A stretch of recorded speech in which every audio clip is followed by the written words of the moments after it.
When asked by an interviewer whether he considered Starr to be the best rock drummer in the world, Lennon had supposedly carped, Ringo wasn't even the best drummer in the Beatles. What is the real story? This is a mad thing because people will believe that because it's a sort of funny little line, isn't it? I mean, you wouldn't say it's a great joke, right? Because I mean, it's not true and it's cruel as well. But Lennon never said this. We're totally booked. Rock and roll! Well, I think I'll leave you to your reading. Little Hand says it's time to rock and roll. Rock and roller! We are totally booked. Welcome, everybody, back to Booked on Rock. This is the podcast for those about to read and rock. I'm your host, Eric Senich. Before we get started, if you want to support the podcast, and you can get episodes commercial-free if you sign up for the Backstage Pass from Patreon, just $5 a month. Link in the show notes, or you can go to bookedonrock.com. Now on to our guest, Tom Doyle. He is the author of Ringo, A Fab Life. Tom, thank you so much for being here. It's nice to meet you. Yeah, great stuff, Eric. Thank you for inviting me on. Talking about Ringo. The guy is amazing. We were talking about his new album, which sounds great. And he was on late night TV recently at 85. He's got this youthful energy about him. It's just so great to see. And it's the same with Paul. It's just inspiring. Yeah, amazing, really. I mean, I think it's one of those things that, I mean, it's like Paul's on the cover of the new Mojo, and you just wouldn't guess that he was even in his 80s, actually. I mean, he probably looks late 60s or something.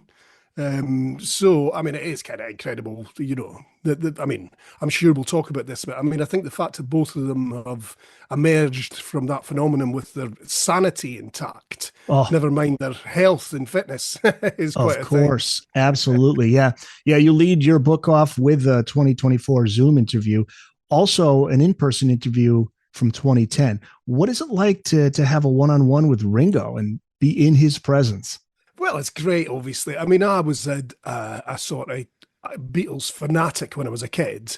So, you know, to be doing all this is just incredible, really, you know. And I mean, I've done many things down the years. I mean, I even interviewed Yoko Ono at the Dakota in 2010 as well, which was, you know, I mean, these things are just things that you don't imagine you'll ever do with Ringo. So, I mean, I'm aware when I'm interviewing Ringo and Paul that these guys, I mean, I was born in 67, so these guys were effectively sick of being interviewed before I was born.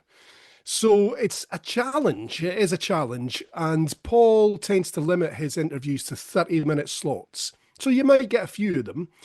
Ringo limits his to 20 minutes. So that's tough, man, right? You know, Sure. I mean, when I interviewed him face-to-face in 2010, I wasn't under any great pressure to like pull a cover story out the bag or whatever, which meant that I could just sit back and have a laugh with him, really, which was great. I was trying to pull a cover story out the bag with a 20-minute Zoom in 2024. And so the book begins basically with me sort of describing to the reader. I mean, the reader can imagine they're doing it basically, right? Which is you have got 20-minute Zoom with Ringo. I basically prepared for 2 days. I prepared the questions for 2 days and whittled them down and numbered them because I knew that, you know, I thought, right, I'll probably get through one a minute, maybe two a minute. So I better have 40 decent questions here, Sure. you know. And I say in the book that it's almost like being on a game show that you're trying to get all these questions through all these questions basically before the buzzer goes. But the thing with Ringo that's brilliant, actually, it's a bit like his drumming. There's the odd flowery or poetic moment, but for most part, he is just driving along and you can more or less ask him anything and he'll give you a really solid, honest, you know, answer in about 2 or 3 lines or whatever. So yeah, it's a buzz. I mean, if you think about it too much, then you wouldn't be able to do it because you would be starstruck. It's a Beatle, man. But really, yeah, I mean, once you get into a groove with it and stuff like that, then it's a pleasure. You know, you find yourself having a laugh with a Beatle, which, you know, it's not something that the young me would have ever imagined. Oh, man. Well, also the problem is like Stuart McConey, author, was on recently, wrote a Beatles book, and he was talking about the challenge of not asking because you want to ask a question that nobody's asked, but then that you can fall into the trap of asking an absurd question. So do you have ones you write down on paper? You're like, nah, I can't ask that. Well, the thing is, I think Stuart, he asked him, do you ever wish for a minute that you'd been in Jerry and the Pacemakers? You know the story. Good question. and props to Stuart. He wrote right there in his introduction. Exactly right. You Yeah, had yeah. a good 'Cause, I mean, laugh. if you embarrass yourself as well, that's really fun to write. But that can happen though. You want to try to challenge yourself and come up with something that nobody's ever asked, but they've been asked everything.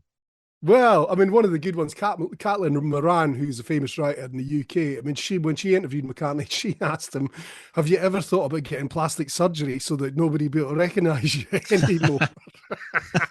And neither of those questions, Stuart's or Caitlin's, actually went down that well with Paul. I think he maybe thinks that people are trying to be a bit too clever as well. My first experience of interviewing Paul, because I also wrote a book called Man on the Run, which came out in 2013. And the intro to that is, you know, basically all the various times that I interviewed McCartney and how that relationship progressed, really, you know, because the first time I interviewed him, it was only a few days before his divorce to Heather Mills was announced. So he was very distracted and stuff like that. And it was cool to meet him and stuff, but I didn't feel as if I'd really got a proper encounter with him. And so I think it was a few months later, maybe 8 months later, that I went and interviewed him in Soho Square at his offices at MPL.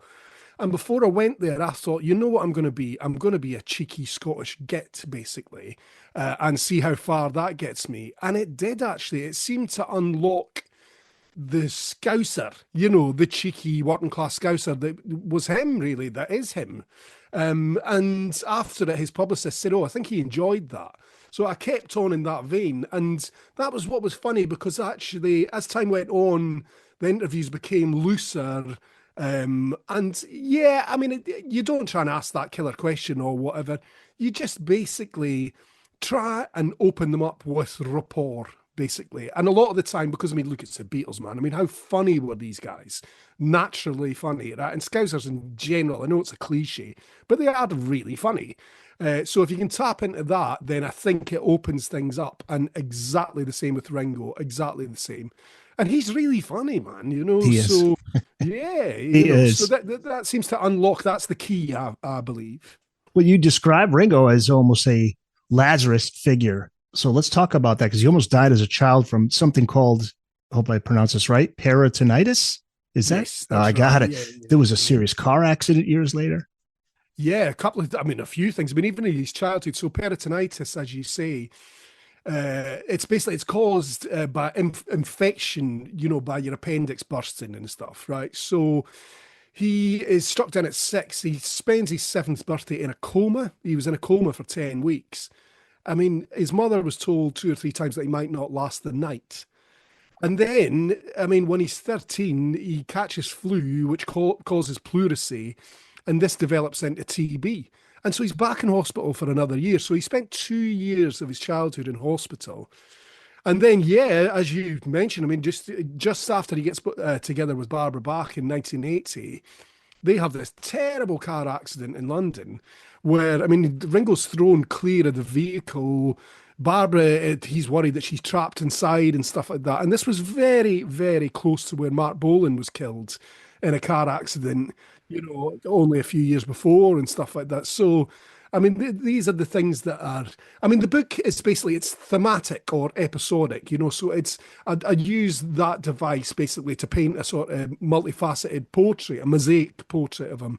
But I mean, these things are so important to the story because, I mean, particularly the car accident, I mean, he and Barbara, as I say, they just got together, but I mean, it kind of brought them together in a really instant way, you know. I mean, they were so close. It was like, man, we nearly died together.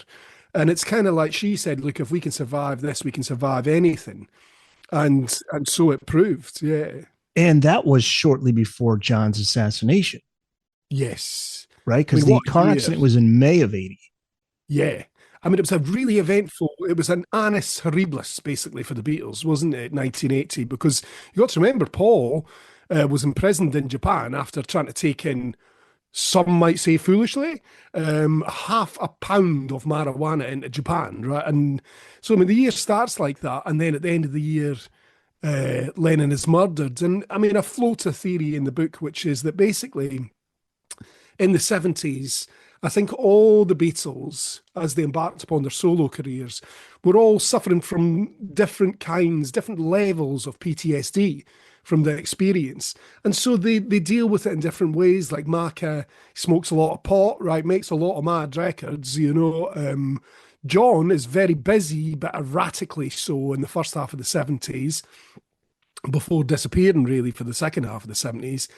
George, I mean, he basically, you know, it's Hare Krishna and all of this at the beginning of the 70s, but by the mid 70s, it's cocaine, it's boozing, it's womanizing. And with Ringo, I mean, he had a highly successful early 70s solo career. And then by the time it got to about the mid 70s, partly I think because the Beatles partnership, the money that was kept in that one that was frozen with the court case in 71, that was all sort of unfrozen come the mid 70s. So they were then fabulously wealthy. I mean, not that they were not well off before then, but they were really, really rich by this point. And Ringo loses interest in making records. And he said, you know, I was more interested in getting out of my head. But he continues to make records, right? And the quality sort of goes down bit by bit, actually. Yeah. So, and I mean, I think they were all, the theory that I have is really they were all kind of recovering from that in different ways. And then Lennon is murdered, and that plunges the other three of them in a whole different level of trauma. Ringo was just 8 when he was first entranced by a song. At the pictures, watching Gene Autry singing South of the Border on the big screen. As for the drums, that image of him staring at the tom-tom in the shop window, if you could share that story and how pivotal is that moment in the story of Ringo? Well, this is amazing, really, you know, because this is before his second hospital visit. And he just sees this tom-tom, which is, I mean, I checked the facts from Mark Lewison, and you always know, right, that Mark Lewison's going to be right about these things. But it does seem as if it was a hell of an expensive tom-tom. But anyway, he's entranced by this drum. And when he ends up in hospital, he wants to drum, basically. And there's like a music teacher comes every week to sort of help these kids out, get them out into the open air and stuff. And she brings musical instruments, you know, there's a triangle, you know, there's a wood block, blah, blah, blah. But Ringo always wants the drum. And after she leaves, he keeps on wanting to drum. So he grabs, basically, he finds these long sort of knitting spindles, weaving spindles they are. And he uses these to drum on his bedside cabinet, obviously driving all the other kids mad. I mean, I'm a drummer, right? And I was exactly the same when I was a kid. I mean, I just drummed on everything. I mean, my dad and my mum just used to shout at me all the time, "You're going to stop." I see the kit behind you there. Yeah, I've got a few kits. I've got an electronic one that you can see, and then I've got an acoustic one as well, actually. But yeah, I mean, I was bitten by the same bug. So, I mean, I completely understand where he was coming from. And then, I mean, obviously, because his education, I mean, he didn't learn to read until he was about 9 or 10. And then after his second hospital bout, he just didn't go back to school. So he had various sort of jobs and stuff, but really what he wanted to be was a drummer.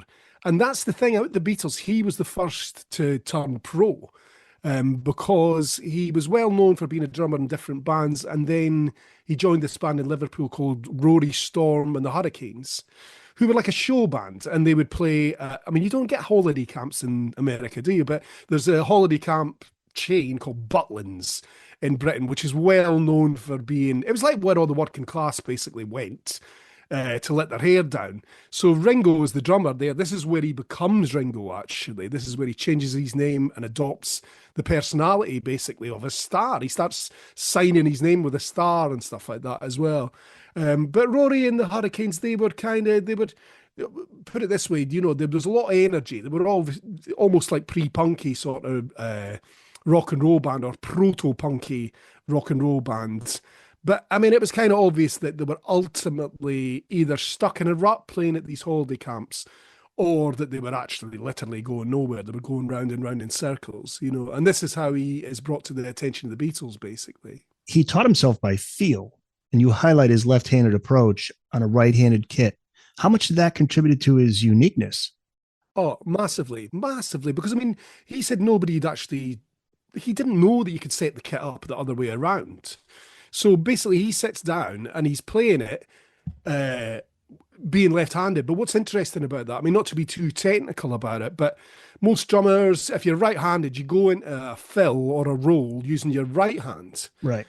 Because, but Ringo always goes in using his left. So he'll start a roll on his left, which means that it's usually, if you listen to his fills, which are really his forte, and he says that himself, well, that's the thing I'm most proud of, actually, is the rolls, the fills.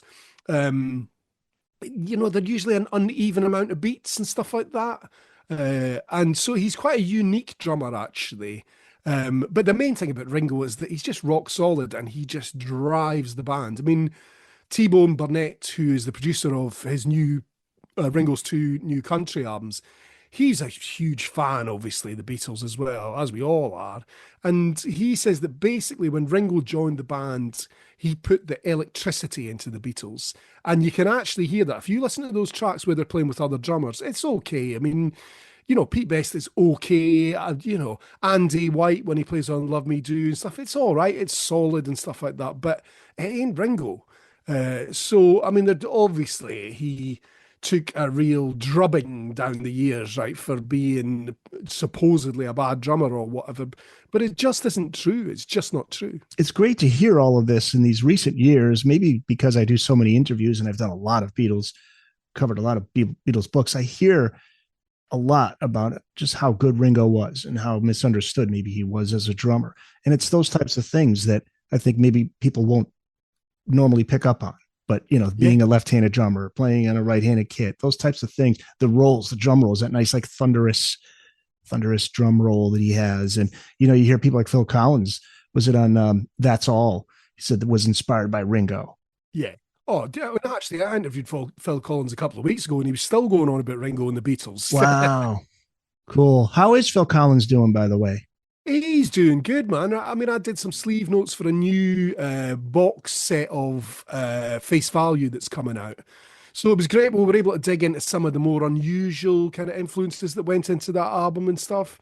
I mean, obviously he has his health issues, quite serious health issues, but no, he was pretty chipper, man. He was all right, actually. But yeah, I mean, he was talking about, we were laughing actually about the locked groove at the end of Sergeant Pepper, which people will know if you play the vinyl version, it locks and you hear the Beatles doing this sort of scary sort of non sequitur. It's really hard to describe. And I said to Phil Collins, I was like, that used to really scare me, man, when I was a kid. And he said, yeah. He says, they're coming to get me.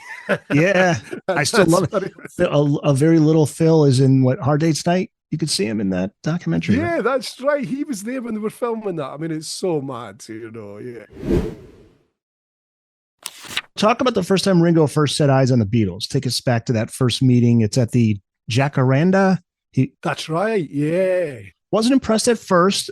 Is it not true? At all. Right. Is it true that he thought they needed help, not the other way around? Is that true?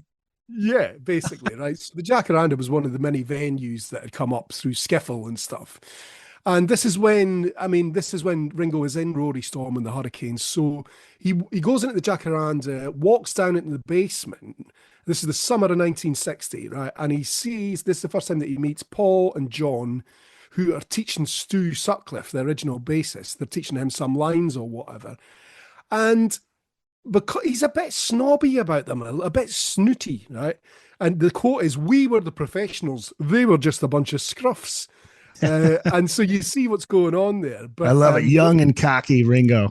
Yeah, exactly. Well, I mean, that never stopped, actually. I mean, there's a whole chapter about, people asking Ringo down the years, did you ever feel sorry for Pete Best? And he's like, no, because it was a better drummer. It's so ungracious, right? But it's, what he is really is he's quite bluff and matter of fact. And, so he'll not go, oh, well, maybe I did feel sorry for him a bit. No, he'll just say, no, I didn't, right? Because it was a better drummer. Anyway, so Rory Storm and the Hurricanes get over to Hamburg where all the bands are going. And the Beatles have obviously been there for a bit. But then Rory, Storm and the Hurricanes and the Beatles, they end up sort of, they're playing more than 4 hours a day. They're alternating sets in the Kaiserkeller. So there's like 12 hours of live music, basically. And so this is where they become friends. And also, there's loads of drinking going on. You know, they're taking speed pills and stuff like that, which you needed to get through those long sets and stuff like that. And Pete Best, this is one of the things actually that I think maybe sealed his fate, was that he wouldn't really hang out with them. He would always sort of disappear off on his own. Whereas Ringo would often come and hang out with them, or late at night he would catch the Beatles' late night sets and request songs. It was always sort of maudlin, tear in the beer kind of songs that he wanted the Beatles to play for him, you know. But what happens is basically in 1962, in March, Ringo is in bed at home in Liverpool and gets a knock at the door, and it's Brian Epstein saying, look, do you fancy, Pete Best phoned in sick, do you fancy doing a lunchtime set with the Beatles? And then they had to do a gig at night, you know. So basically he sits in with them, and he had sat in with them before, because in Germany, in Hamburg, there was this strange thing where the Rory Storm the Hurricanes bass player, Alan Williams, who was managing them and the Beatles and stuff like that, kind of fancied this guy to be a crooner. So George, Paul, John and Ringo record together for the first time in a studio there. Pete Best wasn't there. Maybe he'd wandered off on his own again, you know. But basically, it is this moment in 1962 when they do a gig together. Now, George has already been a fan. And basically what happens is they get up there and, I mean, there's that Ray Charles song, Would I Say, right? Which they later use the beat. It's a really tricky beat. I can't play it, actually. It's a really tricky beat. And Macca said that when he was inducting Ringo into the Rock and Roll Hall of Fame.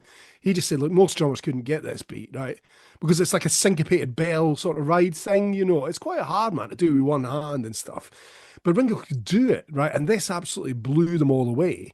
And yeah, I mean, they all looked at each other and they just knew it was right. But through loyalty, you know, because the ties were deep with Pete at this point, through loyalty, they sort of carry on with Pete for a bit.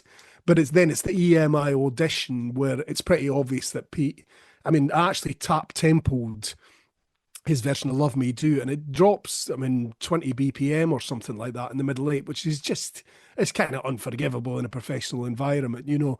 And I described the Beatles as sounding like, you know, a wind-up toy, you know, with the springs sort of going, you know, so they're basically slowing down, you know. And so George Martin obviously spots this, and that's it. It's curtains for Pete, sadly. But see, again, the importance of Ringo, right? And he comes in and everything changes. But why was he initially labeled the hated Beatle? And then how did he overcome that? Well, you know, it's like, I mean, the Scousers loved the Beatles. So they were a local band, right? And they were sort of fiercely protective of them. And actually, if you look at the early pictures of them with Pete Best is arguably the heartthrob in the band. He is the best looking one, you know. Sorry, Paul. But, you know, and so that's kind of what it was, actually. It was like they'd kicked out their screen idol or whatever you want to call them, right? So he was the hated Beatle, yeah. I mean, when Ringo first starts playing, and it's actually on film, because Granada TV, the Manchester-based TV company, they went up and they filmed the Beatles at the Cavern. And, you know, you may have seen some of that footage before, you know, I think there's bits of it in Now and Then, there was bits of it in the Freeze of Birds video and stuff like that. But if you actually watch it, you can hear people going, we want Pete, you know, and then it was like, Ringo never, Pete forever, you know, all these things. And actually at this first gig, Pete Best sneaked into the crowd and he was watching this going on. But Paul's dad tactlessly, right, walked over to Pete Best and said, they're on TV, isn't it exciting?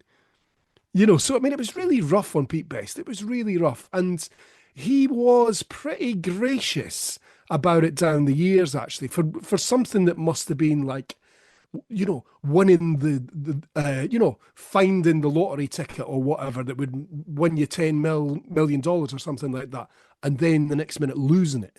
That's kind of what Pete's life was like, actually. I mean, it did correct when it got to anthology time, because then, you know, because Pete featured on the anthology, on a few tracks, it made him a multi-millionaire. So he got his just desserts in the end, or he got his just rewards rather in the end. But yeah, it must have been rough for Pete, man. But yeah, Ringo goes and screws up his first audition with the Beatles at EMI, though. He's really sort of over enthusiastic and nervous and stuff like that. So obviously the next time they go back down, George Martin has brought in another drummer. And what Ringo thinks is, oh man, they're going to do a Pete Best on me. They're going to kick me out, and get in a professional drummer, basically. As we know, that doesn't happen because by this point, the others were really loyal to Ringo. Sure. Who was it that they were considering? Well, Andy White, obviously he was the guy that played on Love Me Do and stuff like that. Right. And P.S. I Love You. But yeah, you hear it. It's solid, but it's, I always think with music, it's like with singers.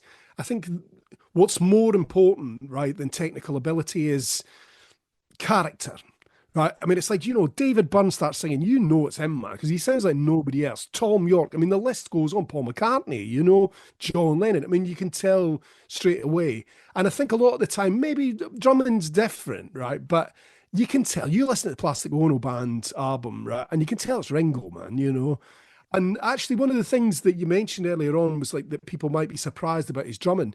Listen to the new records and listen to his drumming, because basically he's still just as brilliant a drummer as he ever was. And he's recording these things live in 1 or 2 takes. So even into his 80s, he's a great drummer. So I'm afraid, for the Ringo detractors out there, it's kind of undeniable by this point. I know he played on Tom Petty's Full Moon Fever. Wouldn't that have been great if he joined the Wilburys? Traveling Wilburys, totally. That would have been cool. I wonder if he was even asked about it. But Jimmy Nicol, now that story is interesting too, because he temporarily replaced Ringo as the Beatles drummer for 13 days in June of 1964 during their first world tour. Now, Ringo hospitalized with tonsillitis. The quote from Ringo is fascinating. He says, "I thought they didn't love me anymore." That's incredibly vulnerable. At the height of Beatlemania, does Ringo still feel like he could lose everything overnight? Absolutely, because he was last man in. So the last man in can be the first one out, can't he? And I suppose because, in this era, he's not a songwriter and stuff. He must have just felt as if he was perhaps disposable. And also, because we've talked about his health before, this is his health failing him again. And to the point where maybe he's lying in that bed. It's likely. You don't want to imagine what people are thinking, but he's just thinking, is my health going to screw this up for me, basically? And anyway, so the Beatles ask her, George didn't want to do the tour. He wanted to blow out the tour, right? So they were due to go to Europe, then Hong Kong and Australia. George didn't want to do it with another drummer. But it was kind of like, look, we're going to have to do it, right? So they ask another couple of drummers on the London scene and they're not wanting to do it. And Jimmy Nicol, right, yeah, he'd played on a session for George Martin. Brian Epstein was aware of him.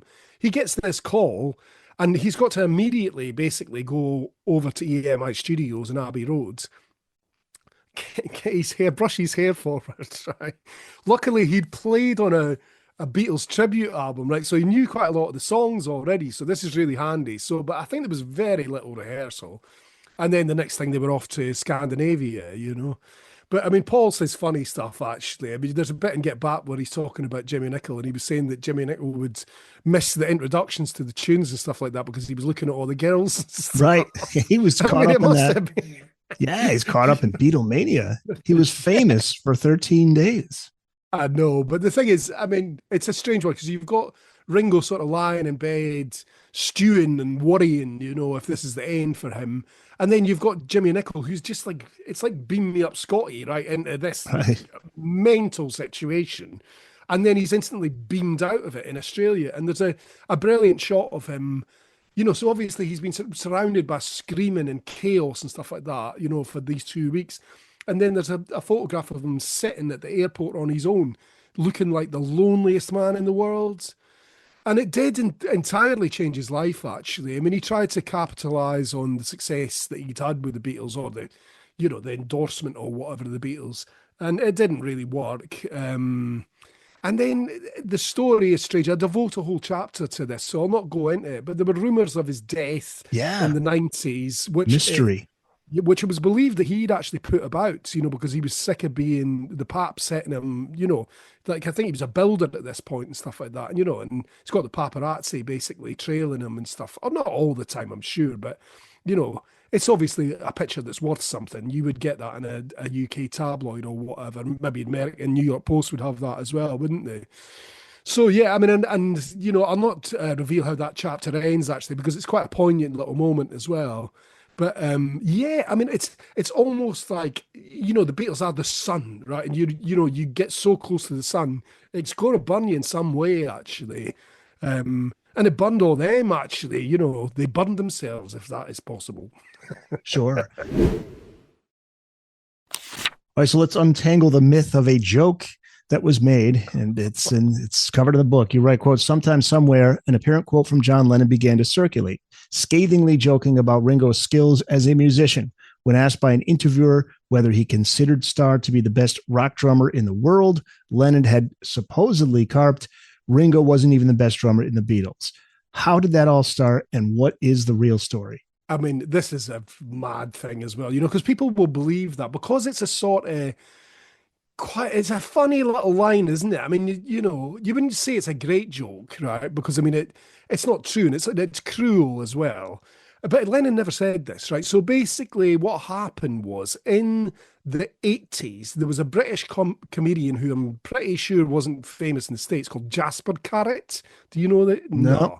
Yeah, no, his when I humor read the was name, very British, and he wasn't the funniest of guys either. Being honest with you, Yeah. but for a comedian. But so he claims that it was him that said it. He was like, no, I said that, right?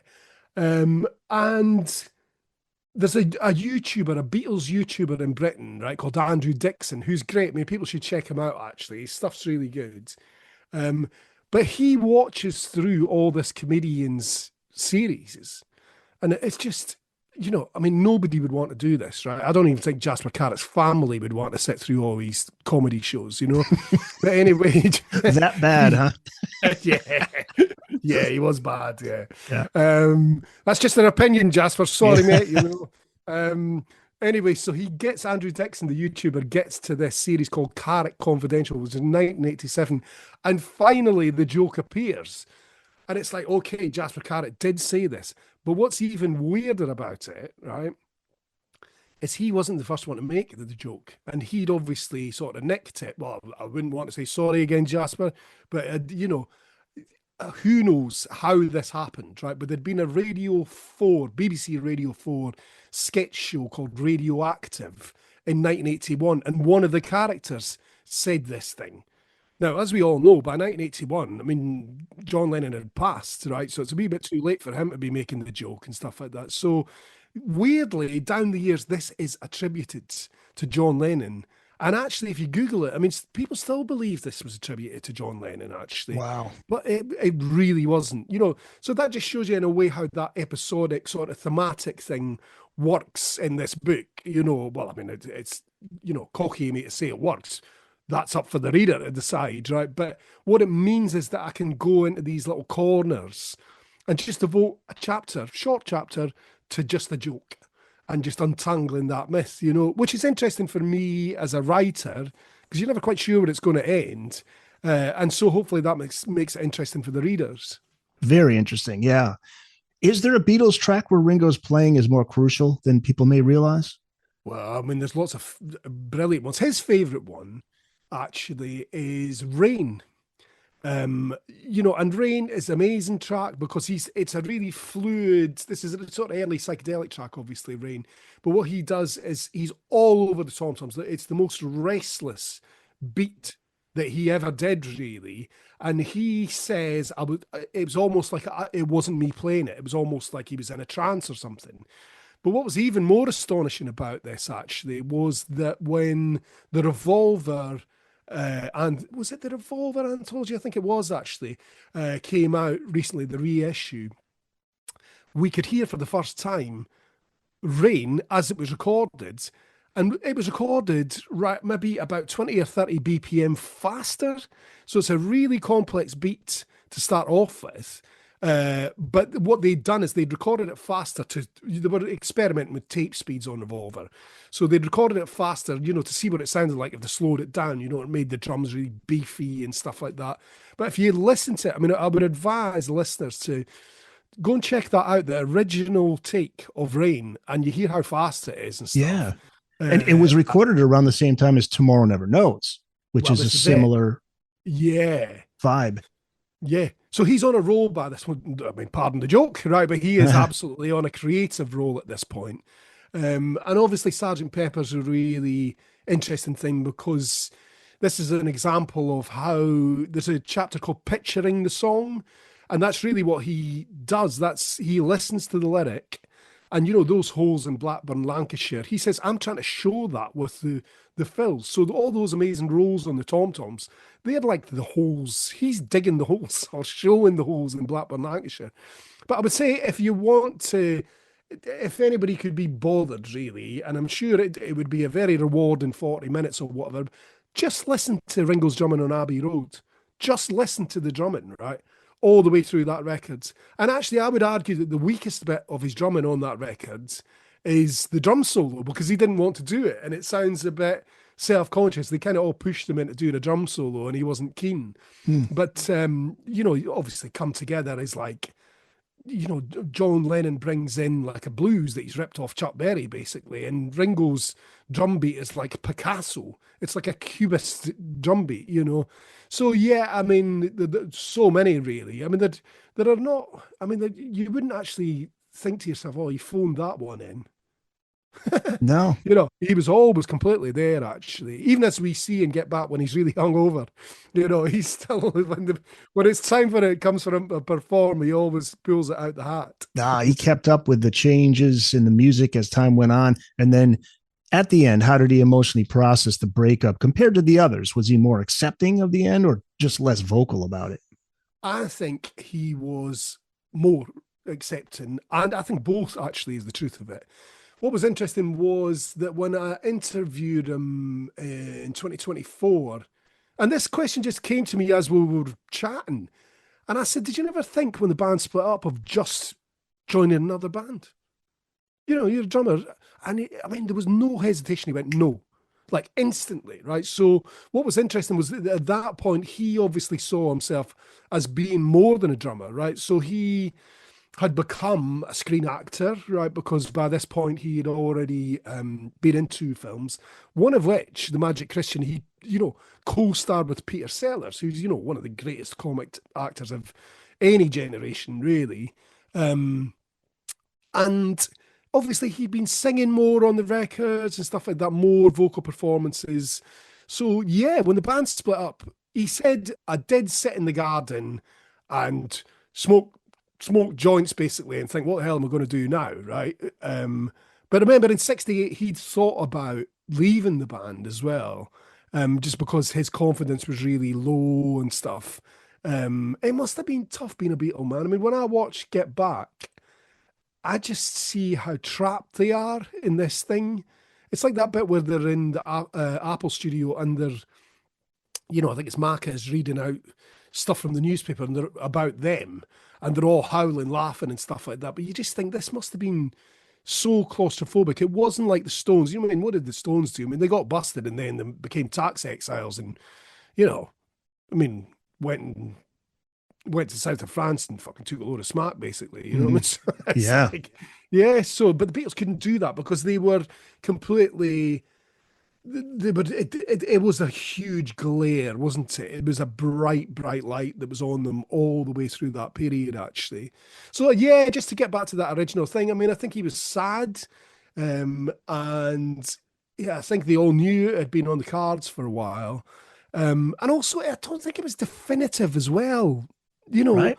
It wasn't definitive because, I mean, that September meeting in 69 where Lennon says, that's it, I'm out the group, I want a divorce and blah, blah, blah. But 3 weeks before that, they'd made a cassette, right, to give to Ringo because Ringo was back in hospital with his belly again, And basically, yeah, I mean, Lennon was talking quite enthusiastically about the next album that they would make after Abbey Road.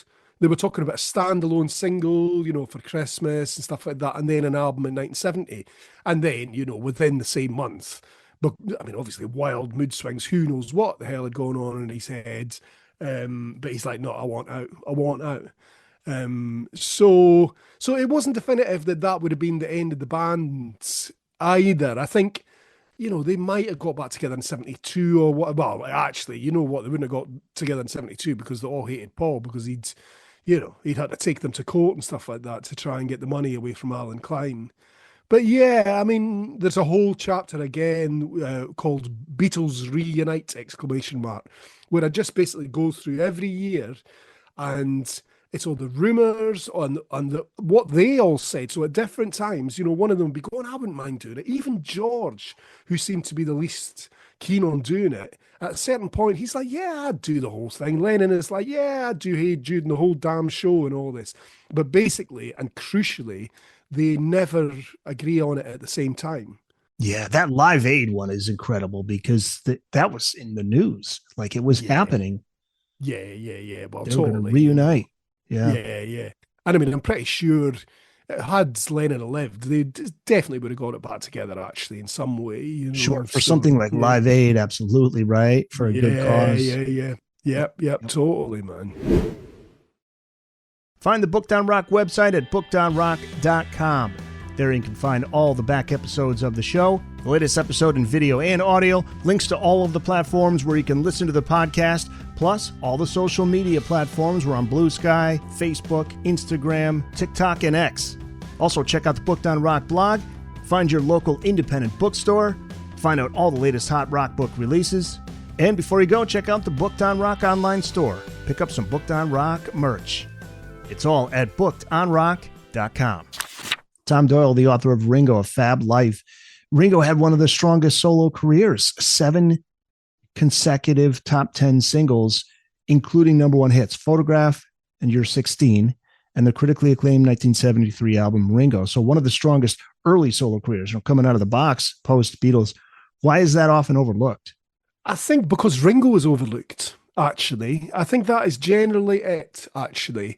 But, if you were a betting man, which I'm not, then you would, in 1970, who would you put your money on, right, to have the big, successful singles pop career?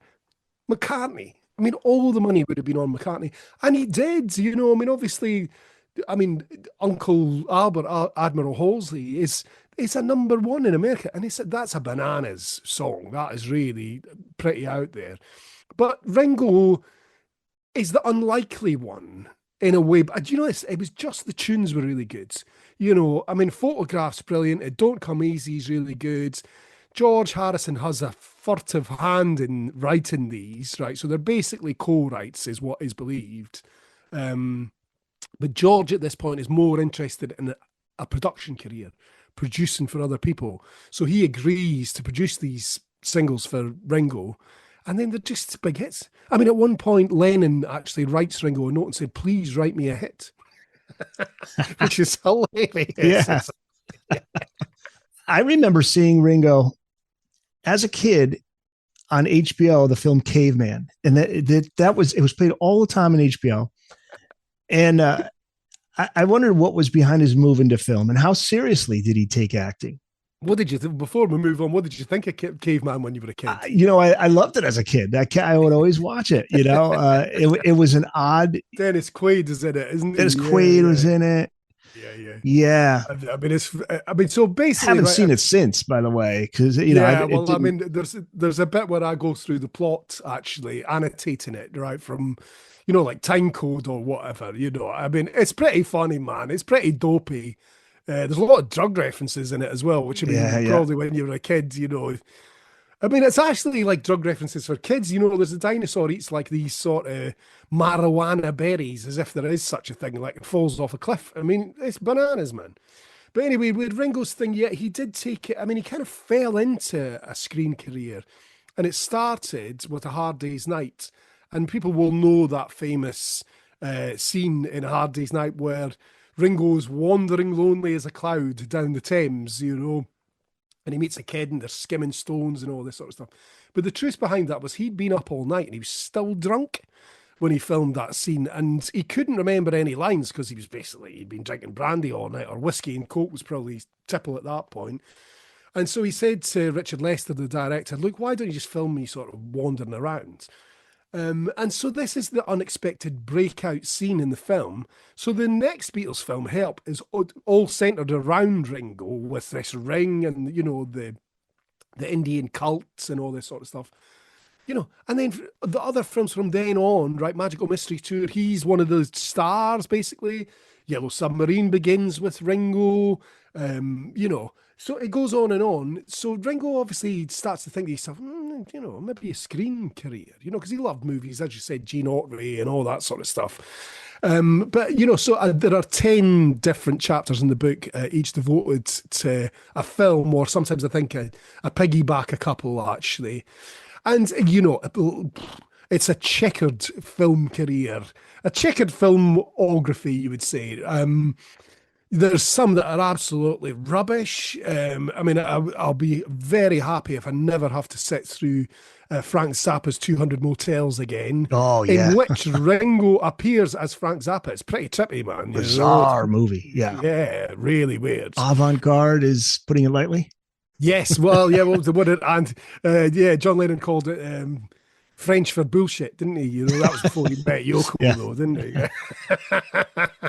Yeah. But there's some of them are really good, you know. I mean, That'll Be the Day is the best film, basically, because he is literally acting naturally. I mean, he plays someone who's working at holiday camp, you know, who's a bit of a teddy boy and stuff like that. So he knows this stuff.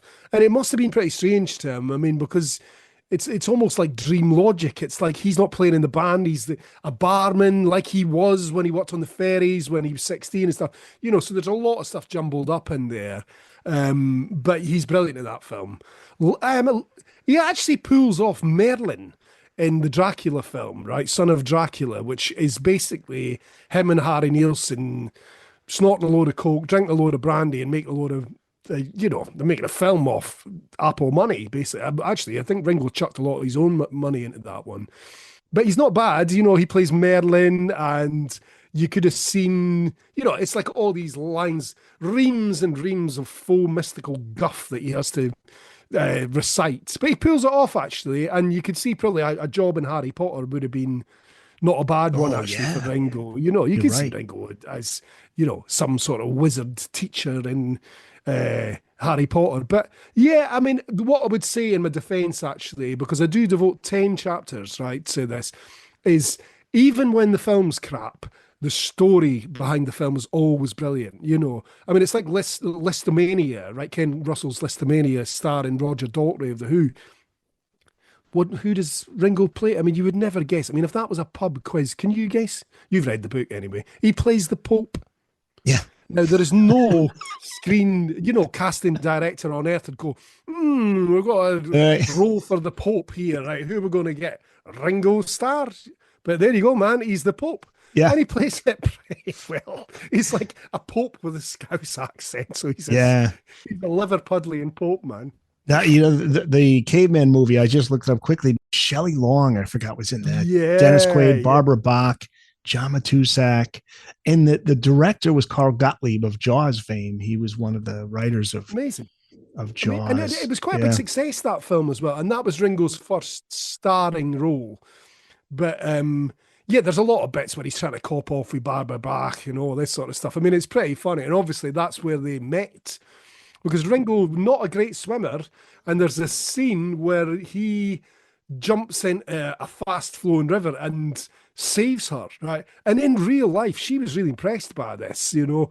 And then basically, I think Carl Gottlieb said that they had to rehearse a scene in her room at the Holiday Inn or whatever in Mexico, and I think Ringo didn't leave, you know, and they arrived basically on set together holding hands the next day, and that was it. That was the beginning of their, I mean, well, they're still together now, actually, you know, so that's going on for a good while now.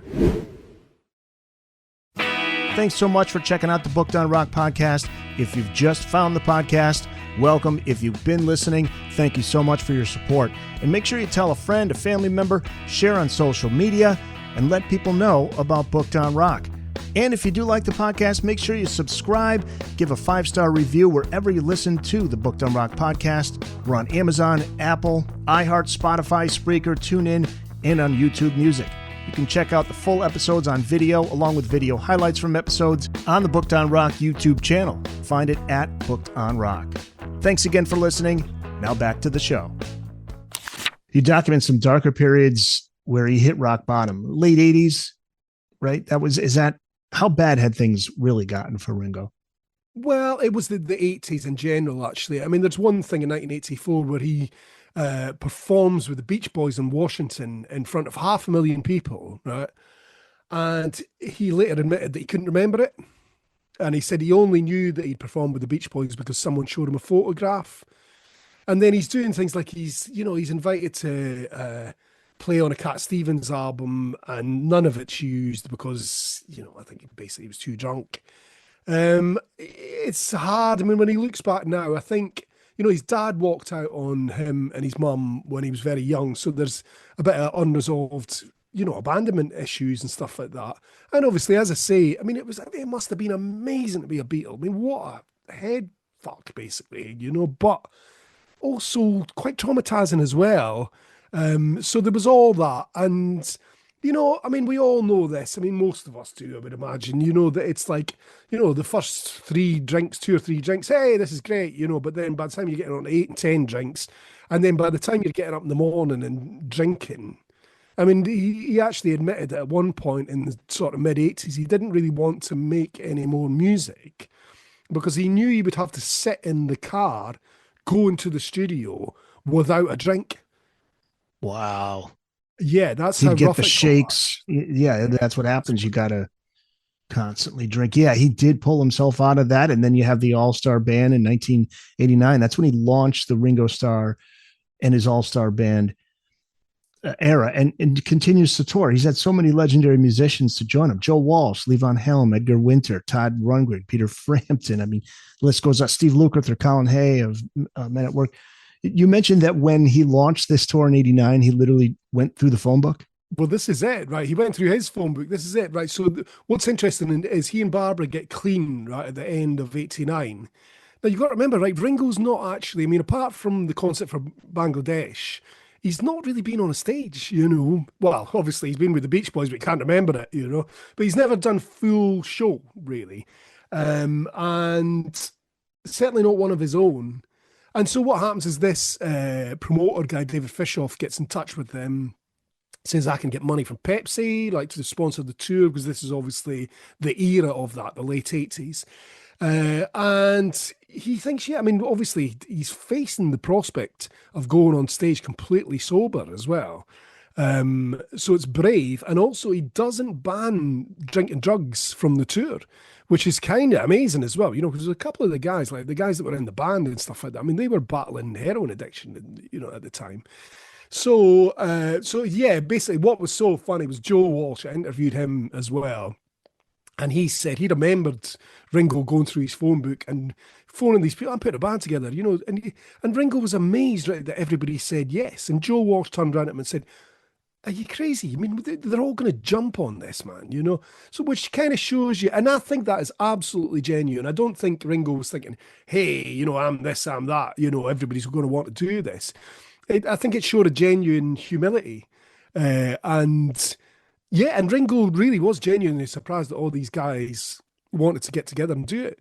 But the genius of it, actually, because he told me, Ringo, he says, I didn't want to front a show for 2 hours or what. I don't want to be. He says, I like being the guy at the front of the stage and I like being the guy behind the kit and stuff like that. He says, but I just don't want to be at the front of the stage for a whole show. So this tour, I mean, I don't know how it happened before. I mean, I suppose things like the Rolling Thunder Review and stuff, these were sort of jukeboxy kind of gigs, because, or the Last Waltz, everybody getting up and doing their own tunes and stuff like that. But it really works with Ringo, especially because of the fact that he's got all the Beatles classics that he can sing, all his ones, And I mean, something like Boys, right? He gets behind the kit and he sings that and he plays it at the same time, right? And he was doing that at Butlins back in 1960, you know? So it's like an old trade, you know, that he's got himself into. But, you know, these jukebox shows, you know, I mean, the latest one, I mean, you've got Men at Work Down Under, you know, you've got Sure. like The Toto's Toto Africa hits. and all this sort of stuff, you know? So it's a great night out for people. I mean, I've never seen it because, I mean, he's hardly ever toured the UK with it. I mean, he just does it in the States, but I do wonder if he might try and do it this year or next. Because, I mean, amazingly, he's still out there touring. It's amazing. Yeah. It really is Fantastic amazing to see. actually. Yeah, Yeah. yeah, yeah. Yeah. Well, I think, I think that lends to the idea that, you know, people, when they retire, they think that that's a good thing. But, you know, there's something to be said for, if you have a passion for something, you keep doing it. That's how you, I think, live longer. I mean, there's a reason to get up.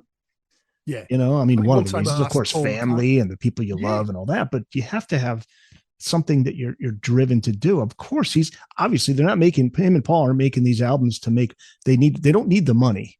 No. I mean, you know, No. it's, and as Joe Walsh points out, they don't need to be any more famous either. right. So they're not doing it, Just they're not who they promoting themselves or whatever, you know. And I think that's what's essential about the pair of them. I mean, I did ask Paul one time about, I said, sorry, man, I've got to ask. I said, you know, you must get asked it all the time. Do you ever think about retiring? Right. And he was so funny. He said, what? He said, sit around and watch daytime TV. You know, he said, why would I want to sit around and watch daytime TV? He said, there's a program called Cash in the Attic. Right. And I don't know if there's an equivalent over there in the States, but it's like people finding all this crap, right, in their attic, right, and then going and he said, what, sit around and watch Cash in the Attic? He says, I'm sure it's a great program. He says, but I'd rather be out there playing. Yeah. 100%. 100%. So peace and love, that's become his defining message. When did that become more than a phrase for Ringo? When did it become part of his identity? Well, this is the thing. I mean, it's probably, I would say it's more this century, right? That, you know, it's like 21st century, last 25 years or so, that he's been really a peace and love advocate. And I must admit, the first time that I interviewed him, I thought, is this just a gimmick? Is it, you know? And but I didn't ask him that. What I asked him was, I said, are you carrying this for John? And he said, no, I'm not carrying it for John. He says, I'm carrying it for the world, right? And interestingly, when I started researching this book, it's way beyond just some gimmick, right? Or it's not a gimmick. It's like a snappy sort of slogan or whatever, you know. It's like, but actually, the more that I went into it, I think this is in the intro of the book, he talks about Jainism, right? So the Buddhist philosophy of basically preaching non-violence, right? It's something that he deeply believes in, right? And it is that thing that on his birthday, he does ask people around the world, right, just for 1 minute, right, to think about peace and love, you know. And I mean, obviously, it's a hippie ideal, isn't it? You know, but who's to say that if everybody on the planet didn't think about peace, that wars wouldn't stop, you know, particularly the people that are causing them, you know? So, I mean, it's not as shallow as it seems, because I think it's easy to sort of make fun of that or whatever. You know, oh, peace and love. But he truly does believe it, actually. Yeah. So you spent so much time with his story. What's the one trait that defines Ringo more than anything else? Humor. Definitely. Like, he's learned to laugh at life. And that actually, his humor, particularly in America, made him famous before his music in a way, right? You know, because, I mean, nobody knew who Ringo was when they landed in the States and stuff like that. But if you watch, I mean, I'm sure they had a drink on the plane when they were flying over. They were probably so nervous and they were told that there were so many fans there and stuff. But if you notice, as soon as they're whisked into JFK and that famous press conference, Ringo's the one who's doing all the talking, right? And maybe maybe he's a bit tipsy or whatever, but all that stuff, are you just for British Elvis Presley's? And he's like, it's not true. And he curls the lip and starts doing the hip shaking and stuff like that. And he leads the dancing because they all start doing it. Yeah, you're right. So he is the first one. He's the first one, right? So, I mean, it's almost, and that's why America loved him so much, because he was cheeky. And the reporters loved him so much, you know, because he says that when there's that famous footage of them on the train to Washington before they do the first gig in the States, and all the reporters that are in the carriage and stuff. And he was saying, He said, other teen stars, it was all like, oh, no sex and, we don't smoke. He says, we're sitting there smoking and drinking and telling them all to fuck off. They loved it. Right. That's what they loved it. So, I think I was just going to say real quickly too, he's got that Gene Krupa thing where normally the drummer is not somebody you'd really watch, but you would watch him. He was animated on stage. You would notice him every bit as much as John, Paul, and George. Well, he had an act, didn't he? Yeah. Right? I mean, it's interesting because he always sets the drum stool too high, so he's bending down over it. But that's obviously just what's natural to him.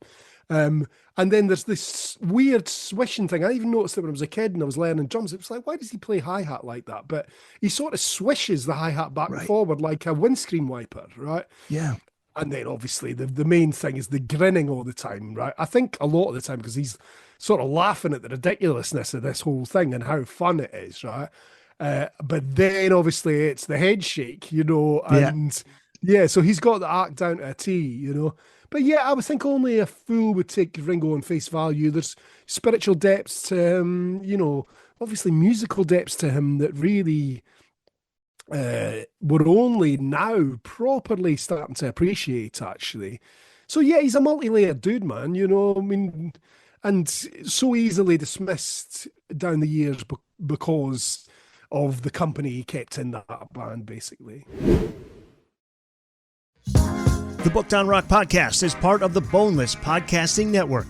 If you're a fan of classic rock and classic film like I am, go to boneless.lovable.app to find over 20 great shows there. That's boneless.lovable.app, or just go to bookedonrock.com, the Boneless Podcasting Network. It is what you want it to be. Listen with confidence. Tom, this has been great. Ringo, a Fab Life. The book makes you hear and see Ringo differently, I think. And that's what I love about it. So now I go back and I could listen to his music and the Beatles music. And I don't know, you just see him differently. He's just, I just love the positive energy that comes from him. So I think that's so cool. Amazing. That's amazing to hear because, that is absolutely the intention. There are so many Beatles books. So if you're finding something new in it, hopefully other people will. So no greater compliment, dude. Yeah, well, the book is out. It should be out by the time this episode is up because May 12 is the release date. So people can find it wherever books are sold right now. Look for it at your nearest bookstore or bookedonrock.com. People can find their nearest independent bookstore and look for a copy there. And Tom, where can people find you online? I don't have a website because I find they're a wee bit old fashioned, but I'm on I'm on Instagram, Facebook, the other one that I still call Twitter because I refuse to call it X. So they're all there. People can find me there and get in touch. Cool. I'll look for you. I'll follow you and put the links up in the show notes so people can then reach out to you. Tom Doyle, thank you so much. Brilliant. Cheers, man. Thank you very much.